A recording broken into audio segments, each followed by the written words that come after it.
वंजारी समाजाचे महाराज लोक असं उद्देशून करतात की बाबा मराठ्यांच्या दुकानावर जाऊन खरेदी वगैरे करू नका, असं व्हिडिओ व्हायरल होते बीड जिल्ह्यामध्ये. नाही आता हे बघा, शेवटी संस्काराचा विचार करतात. पण पूर्वी असं नव्हतं पण, आणि जातीवादाचं काही कारण पण नव्हतं. विषय होता आरक्षणाचा, तो भाग वेगळा. एक मागणी ही सरकारकडे ओबीसीची असो किंवा मराठीची असो, त्याच्यात जाती वाद निर्माण करायचा काही प्रश्नच नव्हता. परंतु आता ही आता सवय असते, एकदा आपल्यावरची वेळ निघून गेली की ते गुरगुर करायचं ही सवय असते. त्याला कोणी काय ना करू शकत. पाठीमागचे विचार बघा, पाठीमागं मराठ्यांनी केलेले कामं बघा. कुठं मराठा ओबीसी वाद आणायची काही गरजच नव्हती.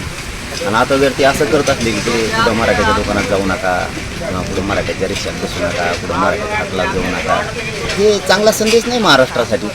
आता याच्यावरती उत्तर मला सुधीर भाऊ मुनगंटीवार यांनी दिलं पाहिजे, शंभूराजे देसाई साहेबांनी सुद्धा दिलं पाहिजे. आता त्यांचं म्हणणं होतं की काय जातीय तेढ निर्माण होतोय बीड जिल्ह्यात, असं होतं किंवा अनेक त्यांनी काही प्रश्न उपस्थित केले होते. कोणी जातीवाद केला आहे? आम्ही कधी जातीवाद केला?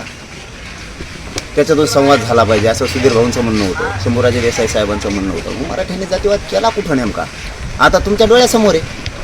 कोण जातीवाद करतंय? मराठ्यांनी कधी केला नाही, करणार सुद्धा नाही, आणि मी ती हो बी देणार नाही. बीड जिल्ह्यातल्या सगळ्या मराठ्यांना आव्हान आहे, शांततेत राहा. आता वेळ निघून गेलेली, त्यामुळे ते असं करणार आहे. शांततेनं बघा, बघूयात किती दिवस अन्याय करतात, होऊ द्यात चुका, नंतर बघूयात. आपण सगळ्यांनी शांत राहायचं म्हणजे राहायचं, आणि मराठा राहणार आहे. मी तो पाठीमागं सुद्धा मराठा शांत राहिलेला आहे. गेली असं लोकसभा होऊन विधानसभेला बघू, आपण कोणाचं नाव घेतलं नाही, त्या टायमाला नाव घेऊ.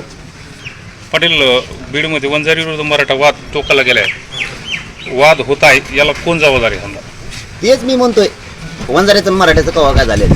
कुठं बांध कापल्यात एकामेकाचं? काहीच झालेलं नाही. मग आता तुम्हाला जर आता हुकुमशाही करायची असली, आम्ही म्हणतो तेच करा, असं कसं जमत? असं कसं? लोकशाहीनं अधिकार दिला त्याला तुम्हाला मतदान केलं तर चांगली, नाही केलं तर वाईट. ही कोणची लोकशाही चालवत आहे?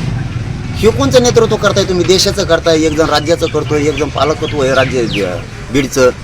हे कोणचं विचार चालवत आहे तुम्ही?